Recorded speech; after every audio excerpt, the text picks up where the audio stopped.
Zdaj pa gremo k dvema prevajalkama, tolmačinjama. To sta Fedra Palčič in Laura Zgubin. Zdaj ste zaposleni pri Centralnem uradu za slovenski jezik Avtonomne dežele Fornivijske krajine. Obe pa imata mednarodne izkušnje, bodisi enkrat kot samostojni podjetnici, prevajalki in tolmačici pri evropskih inštitucijah. In mislim, da sta vse to svoje znanje zdaj prinesli v Urad za slovenski jezik.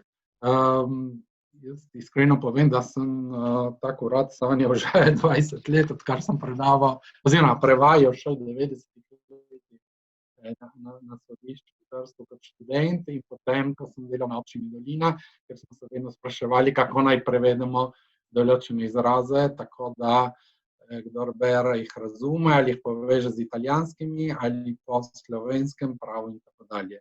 Zato jaz bi dal zdaj besedo takoj prvi predavateljici, zdaj ne vem, če bo govorila prej Fedra Palčič ali Laura Zgubin, vsekakor obema dobrodošli. Hvala. Ja, lepo pozdravljeni, dober večer. Bom začela jaz, bom najprej podelila svoj ekran. Upam, da vsi vidite prezentacijo. Če lahko samo pomignete oziroma potrdite, da je tako. Lepo pozdravljeni, torej jaz sem Laura Zgubin in sem prevajalka in tolmačka na Centralnem uradu za slovenski jezik. Skupaj s kolegico Fedro Paklič vam bova predstavili naloge našega urada. Dovolite mi, da se najprej zahvalim organizatorjem za povabilo na ta tako zanimiv seminar. Moram povedati, da medve nisva pravnici in se zato mogoče v tej sredi počutiva malo kot outsiderki, vendar se s pravnimi vsebinami, pravzaprav z upravno-pravnimi vsebinami zelo pogosto srečujeva, oziroma v uradu se pogosto srečujemo s temi vsebinami.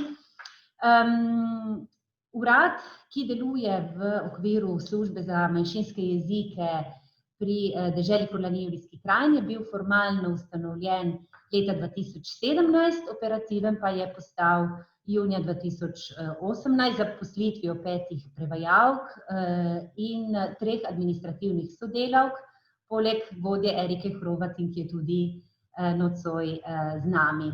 Njegov osnovni cilj je uresničevanje zakonskih predpisov s področja varstva slovenske narodne skupnosti v Italiji, zlasti zakona 38 iz leta 2001, ki priznava pravico do rabe materinščine v odnosu do javnih institucijah na poselitvenem območju slovenske manjšine v Italiji. Vsi dobro veste, da v nekaterih občinah in drugih organih in institucijah sta vse od njihove ustanovitve po zakonu predvidena dvojezično poslovanje in možnost za državljane, da se poslužujejo svojega jezika v odnosu do uprave. To pomeni, da uslužbenci in zaposleni v teh institucijah in organih redno uporabljajo slovenščino v pisnih besedilih, na sejah, na primer občinskih svetov in drugih organov. Zato so v delovanje vključeni tudi prevajalci in tolmači, ki pa niso nujno poklicni prevajalci in tolmači, in dodatna težava je tudi pomanjkanje usklajevanja oziroma koordiniranja med njimi, zlasti pri terminologiji. Skratka, pisci slovenskih besedil in prevajalci so bili več desetletij prepuščeni samim sebi, tako rekoč. Zato je tudi korpus besedil in prevodov zelo neenovit. Skozi leta so se na lokalni ravni uveljavili tudi termini, ki niso rezultat strokovnega razmisleka, marveč pogosto sad dobesednega prevajanja ali nepoznavanja ustreznic, ki so v rabi v Sloveniji. Mislim, da je to težava, s katero se tudi pravniki pogosto soočate. Kot vsi dobro vemo, namreč je zaradi številnih zgodovinskih in nenazadnje tudi političnih dejavnikov v tem našem obmejnem prostoru prišlo do neke relativne jezikovne oddaljenosti ali, če želimo, osamitve slovenske manjšinske skupnosti v Italiji glede na slovensko večinsko skupnost v Sloveniji. Zato smo se v okviru centralnega urada odločili za ustanovitev mreže za slovenski jezik v javni upravi, ki pravzaprav združuje vse prevajalce in jezikovne urade na omenjenem območju. Skratka, prvič smo formalno povezali vse prevajalce in jezikovne referente, ki so zaposleni v teh institucijah. Mrežo koordinira urad, ki ima pri tem dvojno vlogo, administrativno in jezikovno. In na kratko bi se zdaj omejila na to jezikovno delovanje. 3 makropodročja smo prepoznali, ki se nekako ujemajo s tistimi 3 težavami, ki ste jih prej videli nakazane. In sicer potreba po poenotenju jezika z uporabo programa za računalniško podprto prevajanje, na drugem mestu potreba po jezikovni standardizaciji besedil in nazadnje normiranje terminologije.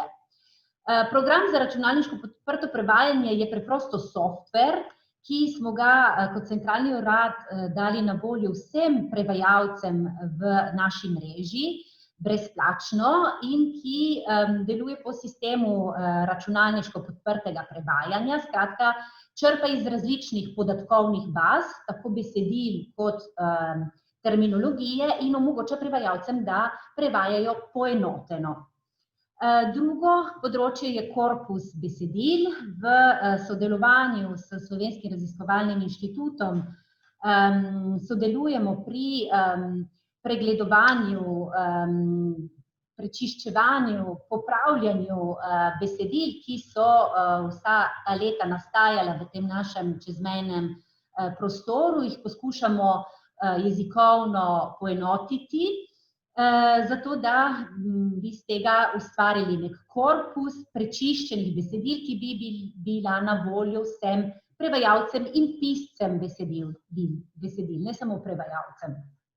Na podlagi rezultatov našega dela pišemo tudi priporočila oziroma nastaja slogovni priročnik, ki ga tukaj vidite in ki vsebuje praktične napotke za boljše pisanje besedil v slovenščini. Tretje področje delovanja je normiranje terminologije. Ugotovili smo, da je za ustrezno razumevanje terminologije, ki se uporablja v tem našem čezmejnem prostoru, treba termine najprej temeljito preučiti, raziskati, včasih celo popraviti ali na novo skovati. Zato smo ustanovili posebno terminološko delovno skupino za upravno-pravno področje, ki je obravnavala spornejša, zahtevnejša terminološka vprašanja in pri kateri so sodelovali strokovnjaki z različnih področij, zlasti z področja upravnega prava. Ta dejavnost se nadaljuje v obliki rednih posvetovanj s profesorjem Rajkom Pirnatom, ki je predstojnik katedre za upravno pravo na Univerzi v Ljubljani. Pred poletjem se je začela sestajati tudi nova terminološka delovna skupina za računovodsko terminologijo, ki je prav posebno trd oreh za naše območje.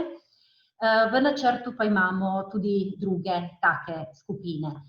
Koordinator delovnih skupin je tudi tokrat Slori. Pri svojem terminološkem delu moram povedati, in tukaj se navežem na to, kar je Mitja Ozbič uvodoma povedal, upoštevamo načela doslednosti terminoloških rab s tem, kar se uporablja v referenčnem prostoru za slovenski jezik, to je Republika Slovenija. Načeloma se izogibamo ustvarjanju dvojnikov oziroma neke usporedne terminologije, ki bi se preveč oddaljevala od rabe v Sloveniji in lahko celo povzročala nesporazume v komuniciranju s sogovorniki iz Slovenije. Menda tudi na tej točki mi lahko potrdite, da je to še kako kočljivo vprašanje tudi za pravnike. In tukaj bi navedla primer dekreto legge.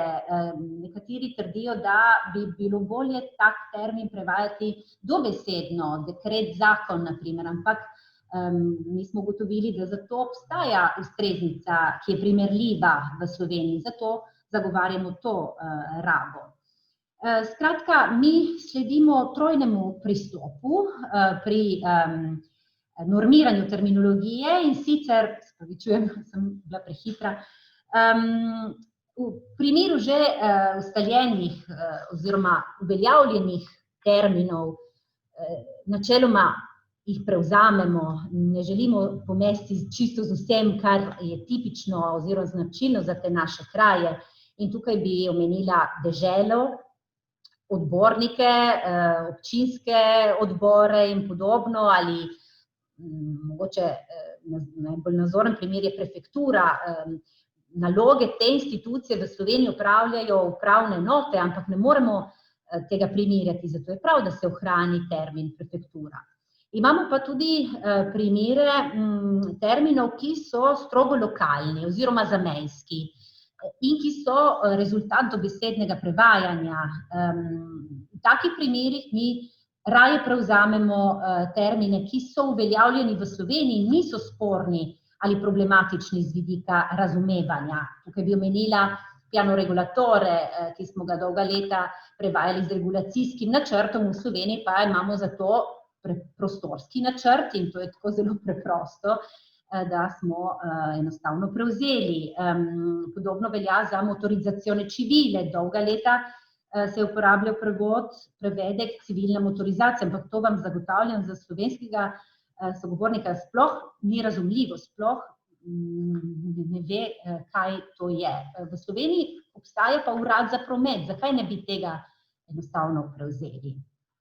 V primeru terminov, ki pa nimajo ustreznice v slovenščini oziroma niso v rabi v Sloveniji, mi oblikujemo nove terminološke predloge, seveda po posvetovanju z ustreznimi strokovnjaki, in tukaj bi omenila primer Guardie Forestali ali Corpo Forestale, ki ga v Sloveniji ni, vendar ta naša gozdarska straža je precej arhaična rešitev in so nam jo tudi odsvetovali, zato smo se odločili raje za gozdarsko policijo, saj gozdarska straža pravzaprav opravlja naloge policije. Do danes smo zbrali 2500 novih, torej normiranih terminov, ki so v podatkovnih bazah, ki jih uporabljajo naši prevajalci s tem softverjem, ki smo ga zagotovili brezplačno za vse torej subjekte, ki so v mreži. Hkrati pa termin objavljamo tudi v zvezku normiranih terminov, to je PDF dokument, ki je na voljo na naši spletni strani in ki ga sproti posodabljamo z novimi termini. Na naši spletni strani se najdejo tudi slogovni priročnik in drugo gradivo. Načrtujemo pa v sodelovanju s Florjem pripravo jezikovnega portala, ki bo, upam, kmalu doživel in na katerem bodo zbrani na enem mestu vsi ti naši pripomočki za boljše pisanje v slovenščini. Zdaj bi prepustila besedo še kolegici Pedri, ki vam bo podala še nekaj konkretnih primerov normiranih terminov v okviru našega urada. Ja, hvala lepa. Zdaj bom pa jaz nadaljevala z enim takim malo bolj praktičnim delom, tako da bomo navedli nekaj konkretnih primerov te dejavnosti normiranja. Tako da zaključimo to predstavitev tudi s praktičnim prikazom tega dela našega našega delovanja. Recimo, da lahko začnemo najprej s takim malo bolj splošnim primerom, ki je zanimiv, ker je problematičen nekako v obeh jezikovnih smereh, je neke vrste zrcalen primer. Zato smo izbrali italijanski termin amministratori comunali. To vsi vemo, so politični predstavniki občine, so župan, odborniki, svetniki, in za ta pojem se je pri nas uveljavil dobeseden prevod občinski upravitelji, ki je lahko za osrednje slovensko uho nekoliko zavajajoč. Namreč v Sloveniji bi jim rekli dejansko občinski funkcionarji. V Sloveniji so upravitelji tiste osebe, ki upravljajo lokale, ki upravljajo sklade, ki upravljajo stečaje, medtem ko so občinski funkcionarji, morda se nam zdi lahko čudno, ampak občinski funkcionarji pa so osebe, ki z izvolitvijo ali z imenovanjem pridobijo mandat za upravljanje ravno politične funkcije.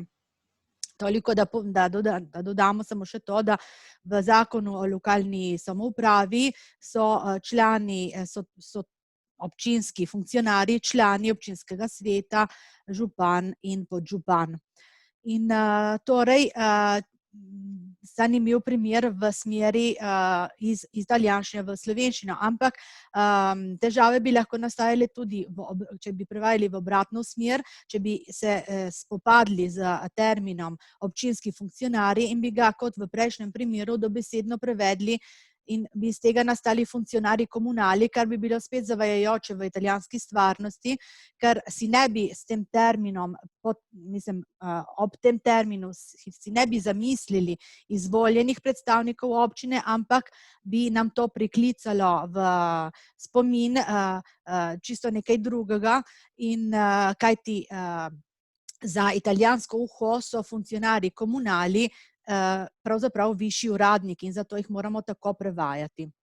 Evo, to je bil tak splošen primer, kjer smo zajeli pravzaprav vse vidike te naše čezmejnosti.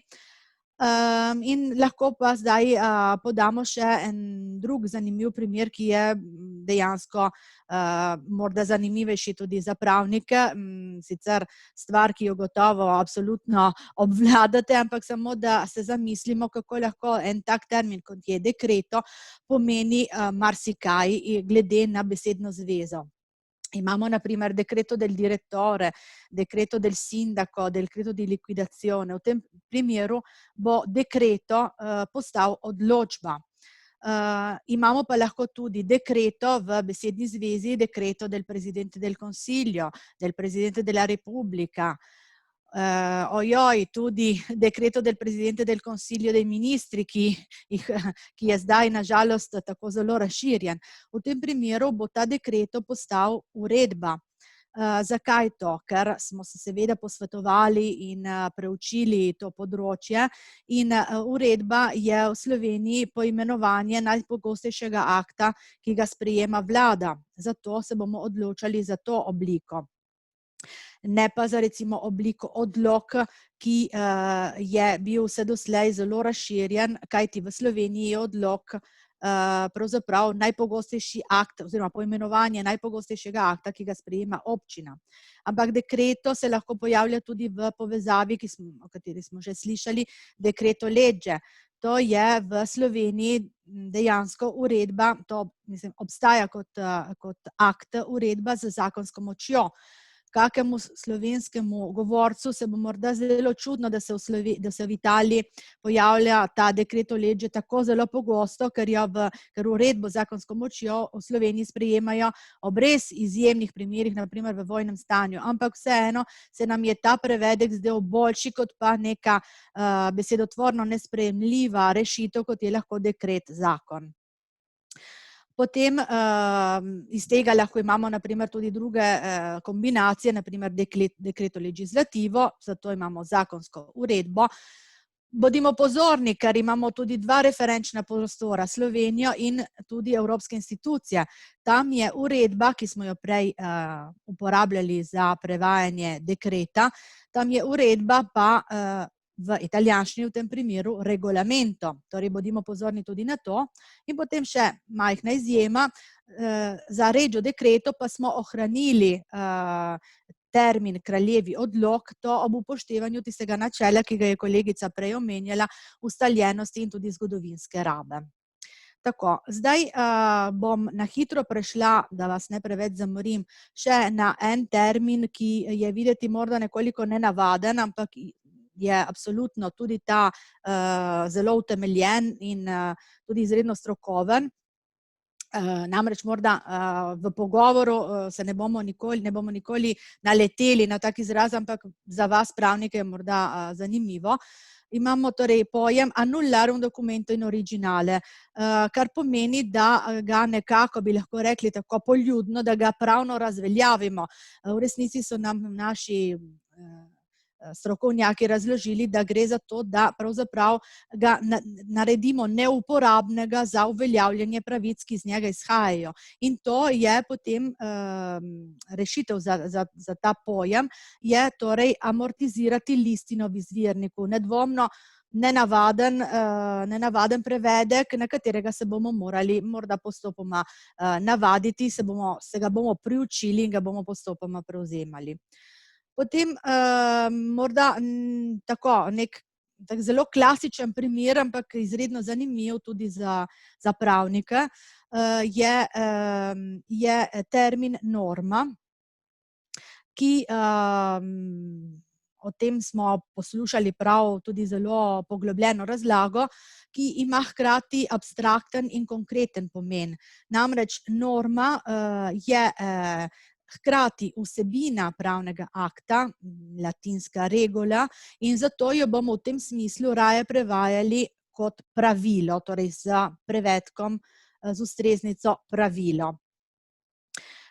In ko se v tem smislu, v tem abstraktnem smislu, ko se torej navezujemo na vsebino pravnega akta in s terminom norma v italijanščini se sklicujemo na določen zakonski člen, jo bomo prevedli z določbo, raje kot tudi določilo. Določba recimo je še pravilnejši izraz. V tem primeru bo ta norma v italijanščini sinonim za disposizione. Hkrati pa je lahko norma tudi konkretno označuje obliko, v kateri se določajo pravila, in jo bomo v tem primeru torej prevajali kot predpis. Zanimivo je tudi to, da je predpis tudi jezikovno nadpomenka za zakon in tudi za druge oblike pravnih aktov. Torej, v italijanščini bi lahko rekli, da je neke vrste sinonim za termin normativa. In zakaj vse to? Zato, da pridemo do nekega konkretnega primera, ki je izredno zanimiv za celo našo skupnost, in sicer kako smo doslej prevajali italijanski zakon, tako imenovani zakon o globalni zaščiti, ki je poimenovan norme a tutela della minoranza linguistica slovena. Torej, to poimenovanje bomo raje prevedli s to besedno zvezo pravila o varstvu slovenske jezikovne skupnosti, kajti če bi se odločali tako, kot smo se sicer doslej zelo pogosto, namreč to je tudi zelo uveljavljena rešitev, na katero pač opozarjamo, če bi se odločili torej za termin predpisi, ko imamo tukaj te norme a tutela, bi pravzaprav ne pomenilo, kot če bi recimo zapisali zakon o zakonih o varstvu slovenske jezikovne skupnosti, kar je nedvomno nenavadno. Zato se bomo raje odločali za drugo rešitev, torej za termin pravila. Če imate še 1 minutko časa, bi vam dala še en tak zanimiv primer iz občinskih krogov, nekako iz torej občinskih besedil, ki smo jih zbrali in s katerimi smo se ukvarjali zadnji 2 leti. In sicer besedno zvezo immediatamente eseguibile oziroma di immediata eseguibilità. ki se je, tako smo opazile, v vseh občinskih dokumentih dosledno prevajal kot takoj izvršljiv in takojšnja izvršljivost. To v običajnih formulah, ki jih zasledimo ob koncu različnih občinskih aktov, ko se pojasnjuje, kaj se pojasnjuje. Pravzaprav, da bo tisti akt takoj stopil v veljavo, torej da se bo takoj začel izvajati. Ampak pri vsem tem torej opozarjamo, da smo se opredeljevali vedno za termin izvršljiv in izvršljivost, ampak ta termin, ta pridevnik se v slovenščini vedno navezuje na pojem izvršbe. V tem primeru pa sploh ne gre za to, ne gre za nikakršno izvršbo. Zaradi tega smo morali nekoliko stvar premisliti. Izključili smo seveda tudi pojem izvedljivost, izvedljiv, kar bi to pravzaprav pomenilo fattibilità, fattibile, in zato smo ugotovili, da najboljši prevod je ravno uporaba glagola oziroma glagolnika, takojšnje izvajanje oziroma, kar potem tudi v teh naših zapisnikih najbolj priporočamo, je zapis, da sklep se začne izvajati takoj, enostavno tako, torej da pozabimo na tisto izvršljivost. Tako, morda upam, da vam nisem preveč zamešala vseh pojmov z vsemi temi primeri in zaključim res z par besedami.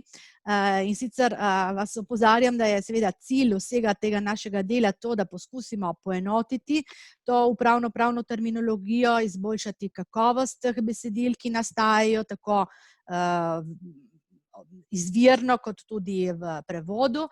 In tudi smo ugotovili, da morda z vzpostavitvijo mreže se odpirajo tudi morda nekatere nove zaposlitvene možnosti, ki lahko vključujejo prevajalske in pravno-prevajalske profile.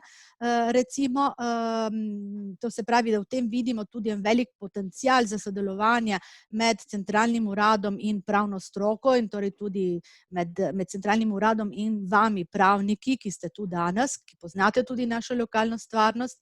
Seveda, treba je vlagati tudi v izobraževanje takih pravnikov, lingvistov, prevajalcev, strokovnjakov tudi, ki naj poleg prevajanja obvladajo tudi osnove upravnega prava in morda bi se ti profili lahko uspešno zaposlovali v javnih institucijah v Italiji, v Sloveniji in morda seveda tudi v tujini. In tako s to mislijo nekako zaključujemo to predstavitev. Hvala lepa. Najlepša hvala, čeprav mislim, da gre za tako revolucijo v gledanju tega pravnega izrazoslovja, ker se mi zdi, da premaknemo gledišče nekam drugam in spet na novo določimo te izraze, ampak jaz se strinjam recimo s tem postopkom, čeprav nisem bil tukaj soudeležen, ker nekje to uveljavljanje slovenščine v javni upravi mislim, da se počasi širi, čeprav veliko manj intenzivno to upošteva sama javna uprava, malo manj morda mi kot državljani. Nekje pa je treba združiti ta različna tipe prevajanj, kjer se je dogajalo, da so celo občine, ki so omejile med sabo, drugače prevajale iste izraze. Zdaj je zanimivo vprašanje, oziroma zdaj so celo dve vprašanja, ampak vsebina je ista, ta prvo je kar pravi, nekateri izrazi izhajajo še z Avstro-Ogrske, pravni, in to pomeni še naši stari pravniki oziroma odvetniki, ki so delali še pod Avstro-Ogrsko, so te pravne izraze skovali. Potem recimo v Jugoslaviji pa so bili določeni vplivi, morda tudi srbskega oziroma hrvaškega prava in tako zdaj imamo v Republiki Sloveniji morda kakšne izraze, ali morda celo iz nemškega prava in tako se mešajo vsi ti izrazi. Recimo, ko imate pred sabo eno ustavljeno uporabo določenega izraza iz preteklosti, to pomeni še pred drugo svetovno vojno oziroma prvo svetovno vojno in današnje, kako se pri tem odločate. In potem druga vprašanje glede županstva oziroma občinska hiša, kot ti pravijo v Sloveniji, ampak mislim, vedno glede teh zakorenjenih izrazov, ki imajo že stoletno tradicijo. To je prvo vprašanje. Drugo pa praktično, ta program lahko uporabljajo samo tolmači in prevajalci, ki so v tej mreži, ali lahko tudi zunanji, ali celo mi pravniki, odvetniki, recimo imamo par profesorjev na univerzi, na višjih srednjih šolah, je to odprt sistem, ali nameravate potem ta sistem odpreti tudi drugim?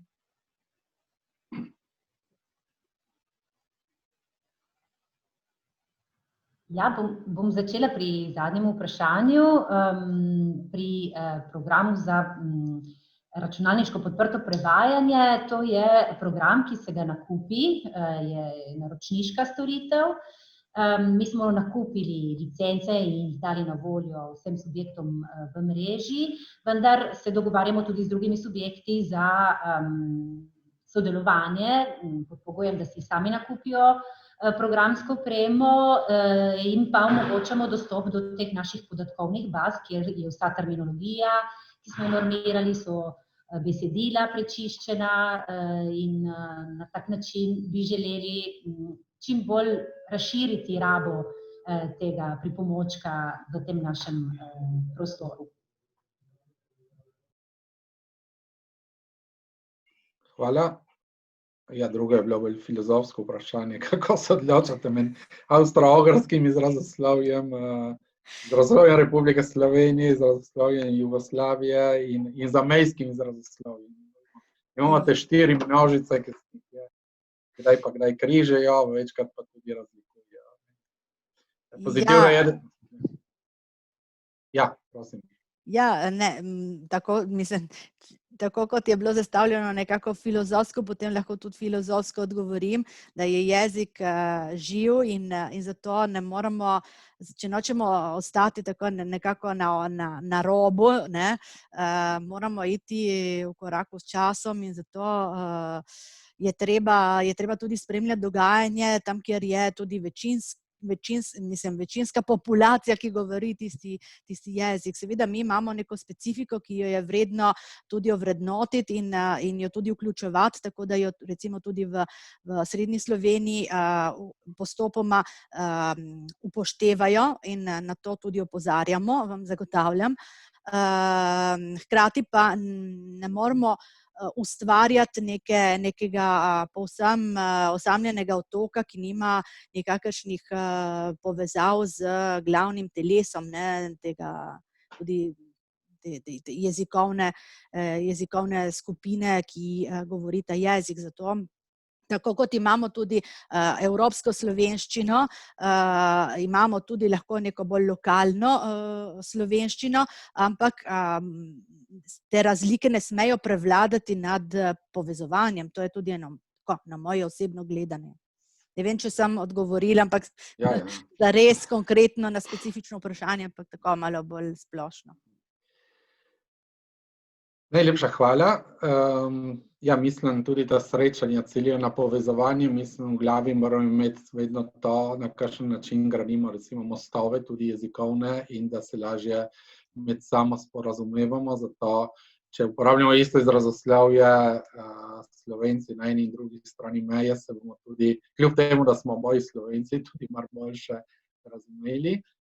Istočasno pa bo lažje nam odvetnikov, ki pa potem skakamo z enega sistema v drugi in morajo biti izrazi, hočeš nočeš enaki, nam zagotovo taka baza podatkov prav pride, da lažje prevajamo. Danes smo slišali od evropskega potrdila o dedovanju, pa potem vse do škodnih dogodkov, in pomeni, da če imaš, ne vem, pred italijanskim sodiščem uporabo slovenskega prava in obratno, je zelo dobro, če vsi uporabljamo isto izrazoslovje in bo lažje odvetnikom razumeti, za kaj gre, in potem tudi tolmačem oziroma prevajalcem, nazadnje pa tudi samim odvetnikom.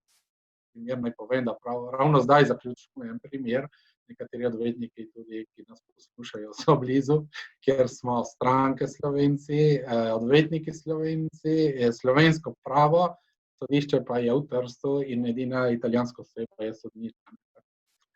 In zato tega bo vedno več, mislim, in taki inštrumenti nam pomagajo, da nam bo lepše in lažje. Jaz se vsem zahvaljujem, s tem bi zaključil. Upam, da se bomo naslednjič srečali tudi v fizični obliki, ker mislim, po predavanjih je potem čas tudi za direktno soočanje o različnih tematikah. Vsekakor, kot je povedal direktor Slorja, bo tudi na razpolago registriran posnetek tega današnjega srečanja in upam, da boste prisotni tudi čez 2 leti, ko bomo spet povabili take zanimive predavatelje kot danes. Najlepša hvala in lep večer vsem.